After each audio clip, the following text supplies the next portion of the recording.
नमस्ते मित्रों, कैसे हैं आप सभी। आशा करती हूँ कि आप सभी स्वस्थ और प्रसन्न होंगे। आपका मेरे चैनल साहित्य का सफर में हार्दिक स्वागत है। अ, इसके पहले हमने जो पढ़ा है हिंदी साहित्य का, हमारा जो साहित्य टॉपिक है वो लगभग 3 युग कंप्लीट हो गए हैं। इसके पहले हमने आदिकाल भी देखा है, भक्तिकाल भी देखा और रीतिकाल। इन तीनों युगों का वर्णन हमने पूर्ण विस्तार से बहुत ही अच्छे तरीके से किया है। जिसके पास मेरी वह क्लासेस नहीं है तो वह मेरे चैनल पर जाकर क्लासेस सर्च कर सकते हैं। वहां पर आपको बहुत ही बेहतरीन तरीके से नोट्स भी बनवाए गए हैं। अब हमको पढ़ना है आज हमारी क्लास में हिंदी साहित्य का आधुनिक युग। तो देखते हैं हिंदी साहित्य का आधुनिक युग। और वीडियो को जरा भी स्किप मत कीजिएगा, क्योंकि यह जो आप लोगों को पढ़ाया जा रहा है ये बहुत ही उपयोगी और महत्वपूर्ण है। इसलिए वीडियो को कोई भी जरा भी स्किप मत करिएगा। अब देखते हैं हिंदी साहित्य का आधुनिक युग। आधुनिक हिंदी कविता का प्रारंभ 1900 से माना जाता है। इस काल में हिंदी साहित्य का चहुमुखी विकास हुआ है। आधुनिक हिंदी कविता के विकास को हम 6 भागों में बांटते हैं, अर्थात आधुनिक काल को 6 भागों में बांटकर उसका अध्ययन करना अति अनिवार्य है। वह 6 काल या 6 युग कौन कौन से हैं यह हम देखते हैं। सबसे पहले देख लेंगे आधुनिक युग का नामकरण, ठीक है, कि किसने क्या कहा है। इसके बाद हम देखते हैं आधुनिक युग का जो काल विभाजन है वह देखेंगे। सबसे पहले देखेंगे नामकरण। आधुनिक काल को गद्य काल कहा है आचार्य रामचंद्र शुक्ल ने। आचार्य रामचंद्र शुक्ल जी कहते हैं कि यह हिंदी साहित्य का गद्य काल कहना अधिक सार्थक है। वहीं पर मिश्र बंधु कह देते हैं कि नहीं, यह वर्तमान काल अति सार्थक शब्द होगा इसके लिए, इसलिए वर्तमान काल मिश्र बंधुओं ने यहाँ पर नाम दिया है।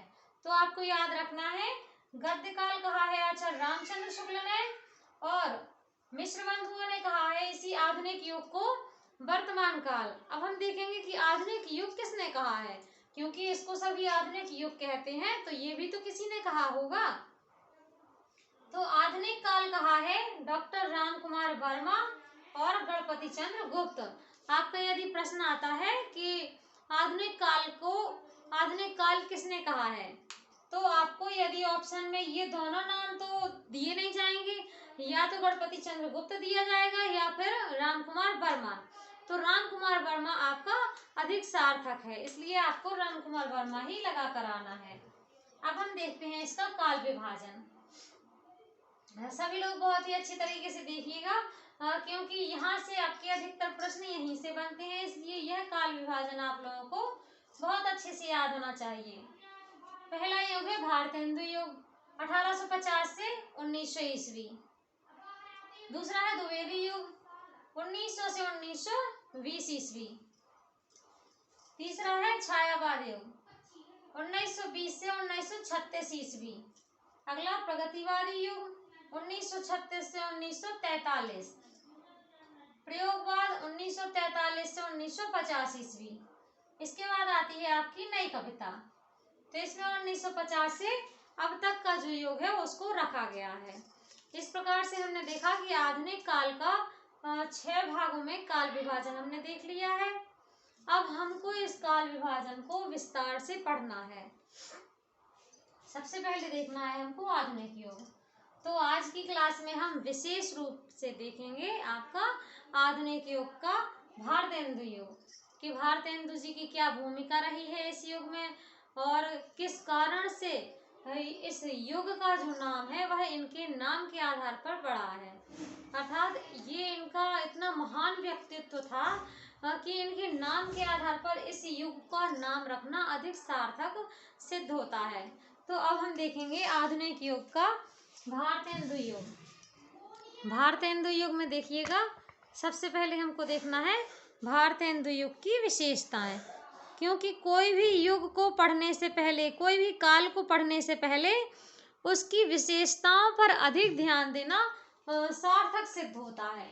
क्योंकि यदि हमें उस की पृष्ठभूमि ही पता नहीं होगी, उसकी विशेषताएं ही पता नहीं होंगी, तो हम किसी काल के बारे में कैसे अध्ययन कर पाएंगे। क्लास को सुचारू रूप से करते हुए देखेंगे भारतेंदु युग की विशेषताएं। इस युग के कवियों में राष्ट्रीयता की भावना का समावेश पाया जाता है, क्योंकि इस युग के जो कविगण हैं, जो कविताएं कर रहे थे उस वक्त, उनकी कविताओं में अधिकतर राष्ट्रीयता की भावना दिखाई पड़ती है। आप यदि भारतेंदु युग के किसी भी कवि की कविताएं पढ़ेंगे, जैसे कि प्रताप नारायण मिश्र हो गए और बद्रीनारायण चौधरी हो गए, प्रेमघन आदि जो कवि हुए हैं इस युग के, उनकी कविताओं में राष्ट्रीयता की भावना की झलक देखने को मिल जाती है। और ज़्यादातर तो मिलती है भारतेंदु जी में ही, क्योंकि भारतेंदु जी जो है वह भी राष्ट्रीय प्रेम से संबंधित कविताएं इन्होंने बहुत लिखी हैं। दूसरी विशेषता है इसकी सामाजिक चेतना का विकास। इस युग के कवियों ने सामाजिक चेतना का विकास भी किया है, अर्थात इस युग के कवियों से हमें पता चलता है कि इस युग में समाज के विकास से संबंधित भी कई कविताएं लिखी गई थीं। अगला है अंग्रेजी शिक्षा का विरोध। भारतेंदु जी और प्रताप नारायण मिश्र ने विशेषकर रूप से अंग्रेजी शिक्षा का विरोध किया है, और वह कहते थे कि स्वदेशी वस्तुओं को अपनाया जाए, अर्थात अंग्रेजी वस्तुओं का त्याग किया जाना चाहिए और स्वदेशी वस्तुओं को अपनाया जाना चाहिए। इस प्रकार से इस युग के कवियों में अंग्रेजी शिक्षा के विरोध का जो है शीर्षक देखने को हमें मिल जाता है। हास्य व्यंग कविताएं। इस युग के कवियों ने, बहुत से कवि ऐसे हुए हैं जिन्होंने राष्ट्रभक्ति और देशभक्ति के साथ साथ में हास्य व्यंग की कविताएं भी लिखी हैं। समस्या पूर्ति, यह इस युग की बहुत ही महत्वपूर्ण विशेषता है। इस पर आप लोग वेरी वेरी मोस्ट लगा दीजिए, क्योंकि यह यदि कई बार पेपरों में आ चुकी है कि समस्या पूर्ति जो है वह किस युग की विशेषता है। क्योंकि इस समस्या पूर्ति में ये दिया जाता था, थोड़ा सा समझ लीजिएगा आप लोग, कोई भी प्रश्न आपको दिया जाएगा उसके ऊपर तुरंत आपको उससे संबंधित युक्ति सूझनी पड़ेगी, अर्थात युक्ति तुरंत दिखानी पड़ेगी, तुरंत उस युक्ति का समाधान करना पड़ेगा। वह होती है हमारी समस्या पूर्ति। किसी भी समस्या के लिए तुरंत उसका निराकरण करना ही समस्या पूर्ति के अंतर्गत आता है। और इस युग में जो आपके क्या कहते हैं उनको, अंबिका दत्त व्यास जो हुए हैं, वह इस युग में समस्या पूर्ति के लिए विशेष कर उल्लेखनीय कवि माने गए हैं। अब हम देखेंगे प्रगति चित्रण। तो इस युग के कवियों में जैसे कि ठाकुर जगमोहन सिंह हुए, इन्होंने प्रगति चित्रण में अपनी महत्वपूर्ण भूमिका निभाई है। अगला देखेंगे ब्रजभाषा का प्रयोग। तो चूंकि आपने देखा होगा कि भारतेंदु जी ने भी ब्रजभाषा का अत्यधिक प्रयोग किया है, और इस युग के अधिकतर कवियों ने खड़ी बोली और ब्रजभाषा का प्रयोग किया है। अगली विशेषता है इनकी, विशेषताओं को थोड़ा जल्दी जल्दी से देखते जा रहे हैं, क्योंकि बहुत बड़ा है यह युग और हमको अभी आगे पढ़ना है भारतेंदु जी को। तो भारतेंदु जी का जो व्यक्तित्व है वह भी बहुत विस्तार है, इसलिए हमको ये विशेषता जल्दी से देख लेनी है, इसके बाद देखना है और आगे। छंदों का प्रयोग। इस युग के कवियों ने कई प्रकार के छंदों का प्रयोग किया है, जैसे कि दोहा चौपाई, लावनी, गीतिका, स्यापा, गारी, प्यार, प्यार एक छंद होता था जिसका प्रयोग भारतेंदु जी ने अधिक किया है, और गारी छंद का प्रयोग भी भारतेंदु जी ने अपनी कविताओं में बहुत ही अधिक किया है। अर्थात इस युग में इन छंदों का प्रयोग किया गया था। आप लोग नोट करते जाइएगा, क्योंकि बहुत ही महत्वपूर्ण ये पंक्तियां हैं जो मैंने यहाँ पर लिखवाई हैं, बहुत ही महत्वपूर्ण लाइंस हैं, इसलिए आप लोग इन सबको नोट करते जाइएगा। अब हमको देखना है भारतेंदु युग के जो भारतेंदु मंडल है, अर्थात भारतेंदु जी को हमें सबसे पहले देखना है। तो थोड़ा सा भारतेंदु जी के बारे में समझ लेंगे। मैं यहाँ पर विशेषताएं आपकी समझा चुकी हूँ। अब यहाँ पर समझना है थोड़ा सा भारतेंदु जी के बारे में। क्योंकि भारतेंदु जी जो है इनका जन्म हुआ था 1850 ईस्वी में काशी में। भारतेंदु जी का जन्म होता है और 1850 में जन्म होने के बाद 1885 में इनकी मृत्यु हो जाती है, असमय मृत्यु हो जाती है। इनके पिता का नाम गिरधर दास गोपाल राय था और इनके जो गुरु कहे जाते हैं वह कहे जाते हैं राजा श्री प्रसाद सितारे हिंद। भारतेंदु जी का उपनाम था रसा, ये उर्दू में रसा उपनाम से लिखते थे और हिंदी में अजातशत्रु नाम से लिखते थे, अर्थात यह दो नामों से कविताएं लिखा करते थे। इन्होंने खड़ी बोली में भी अपनी बहुत सी कविताएं लिखी हैं और हिंदी की खड़ी बोली में ब्रज भाषा में इनका बहुत सारा व्याख्यान है। लगभग इनकी रचनाओं की संख्या यदि गणना की जाए तो इनकी रचनाओं की जो संख्या है लगभग 70 के समथिंग मानी जाती है। क्योंकि अल्पायु के ये व्यक्ति थे, पर इतनी अल्पायु होते हुए भी इन्होंने इतना विशाल व्यक्तित्व अपना खड़ा कर लिया था कि इनके नाम पर ही इस युग का नाम रखना सभी ने सार्थक माना, अर्थात इसी कारण से इस युग का नाम भी इस युग का नाम विशेषकर भारतेंदु युग रखा गया। इस प्रकार से हमने भारतेंदु जी के बारे में देखा। अब हम इस युग के कुछ कवियों को देखेंगे और उनकी रचनाओं को देखेंगे और उनकी प्रसिद्धि का कारण देखेंगे। तो आइए चलते हैं अन्य कवियों की ओर। आप लोग देखते जाइएगा मेरे साथ में जल्दी से। और बीच में आप लोगों से मैं कहना चाहूँगी, जिसने भी चाहते हैं कि यदि मैं अच्छा पढ़ा रही हूँ तो मुझे सपोर्ट करिएगा, क्योंकि आप सभी के सपोर्ट की अधिक आवश्यकता है मुझे। तो आपके सपोर्ट से मुझे बहुत ही बल मिलेगा। इस प्रकार से मैं और नए नए टॉपिक्स आपके लिए बना पाऊँगी, क्योंकि मैं यूजीसी नेट की तैयारी आप लोगों के साथ में कर रही हूँ। तो मेरा जो मेन उद्देश्य है यूजीसी नेट जो है वह आप लोगों को क्लियर करवाना अपने साथ में, क्योंकि पहली बार मेरी पहल है। तो मैंने सोचा कि इससे अच्छा बेहतर तरीका और कहीं नहीं हो सकता, इसलिए आप सभी मेरे साथ में नेट की तैयारी पूर्ण रूप से कर सकते हैं। और जिसको किसी भी टॉपिक पर कोई भी परेशानी आ रही है तो आप मुझे बेशक कमेंट करके पूछ सकते हैं। अब देखते हैं आगे भारतेंदु हरिश्चंद्र। तो भारतेंदु हरिश्चंद्र के बारे में हमने देखा है कि इनका जन्म 1850 में हुआ था और ये कहाँ के रहने वाले थे, कौन थे और ये क्या करते थे, कवि थे, अर्थात इनके बारे में हमने बहुत सी जानकारी ले ली है। अब हमको देखना है इनकी विशेष रचनाएं। तो भारतेंदु हरिश्चंद्र की रचनाओं को देखेंगे हम, चूंकि इन्होंने रचनाएं लगभग 70 के समथिंग लिखी हैं। इनमें से कुछ प्रमुख रचनाएं मैंने यहाँ पर रखी हैं, जैसे कि प्रेम सरोवर, प्रेम फुलवारी, वेणु गीत, प्रेम मल्लिका, वर्षा विनोद, फूलों का गुच्छा, बकरी विलाप। ये जो फूलों का गुच्छा और बकरी विलाप ये रचनाएं दो हैं, यह इनकी विशेषकर खड़ी बोली में लिखी गई ग्रंथ हैं इनके। ये ग्रंथ इन्होंने खड़ी बोली में लिखे थे, इसलिए आप लोग यहाँ पर अंडरलाइन करते जाइएगा। आगे देखते हैं बद्री नारायण चौधरी प्रेम घन। तो यदि आप लोग इनका क्रम लिखना चाहें तो मैंने क्रम भी आपको लिखवा दूंगी। इनका जन्म होता है 1850 में और इनका बद्री नारायण चौधरी प्रेम घन का जन्म होता है 1855 में। 1855 में इनका जन्म होता है और इनकी रचनाएं हैं जीर्ण जनपद, आनंद अरुणोदय, मयंक महिमा, अलौकिक लीला आदि। यदि आपको और भी रचनाएं इनकी चाहिए हैं तो मैं और भी विस्तार से इनको पढ़ा दूंगी। आप मुझे बताइएगा किस कवि को आप विस्तार से पढ़ना चाहेंगे, क्योंकि एक एक क्लास में यदि हम पढ़ेंगे तो एक ही कवि एक दिन में हो पाएगा, इतना विस्तार है इन लोगों का। इसलिए आप जो भी टॉपिक, जो भी कवि मुझे विस्तार से पढ़ना चाहते हैं हमसे, तो आप मुझे मैसेज करके कमेंट करके ज़रूर बताइएगा।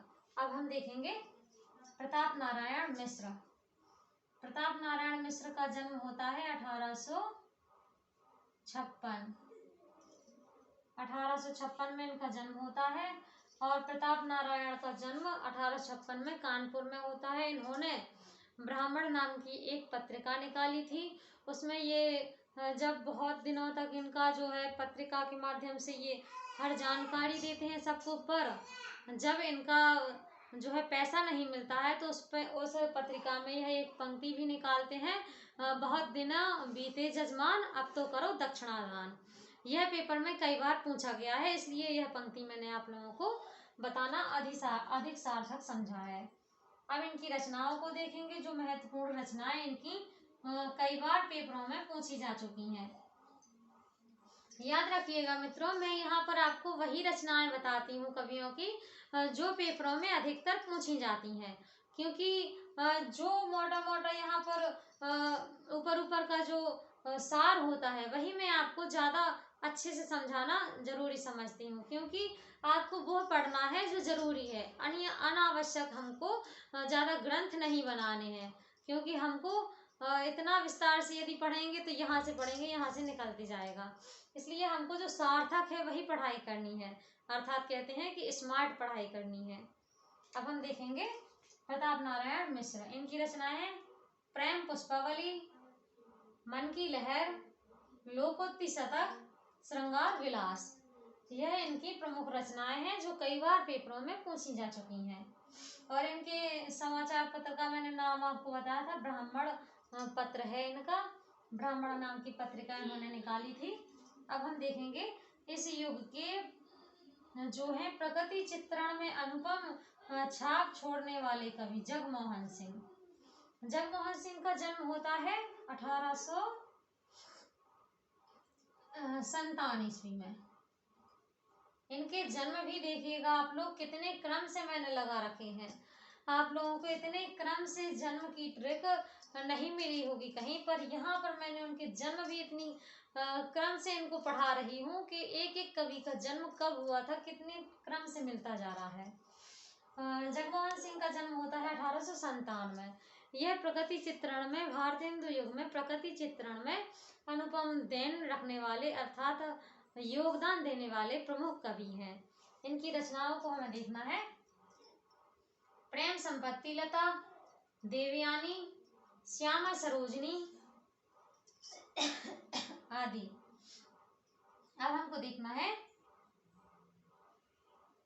अंबिका दत्त व्यास। अंबिका दत्त व्यास का जन्म होता है 58।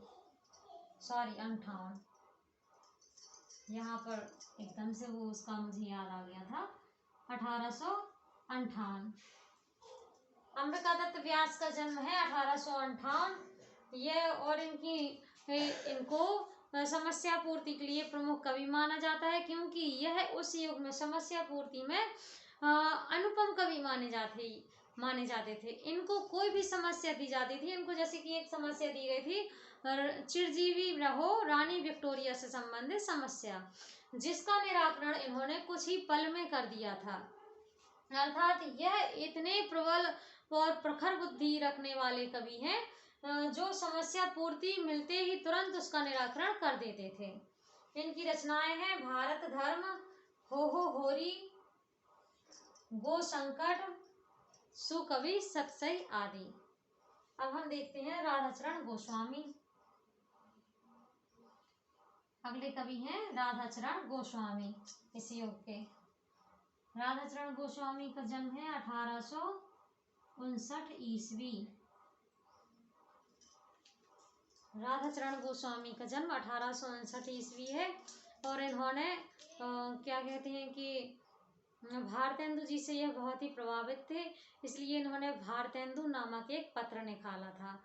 और वृंदावन के से ये संबंधित हैं इनकी कुछ, वो मैं आपको बताऊंगी विस्तार से। भारतेंदु नाम का पत्र इन्होंने क्योंकि वृंदावन से ही निकाला था। इनकी रचनाएं देखेंगे।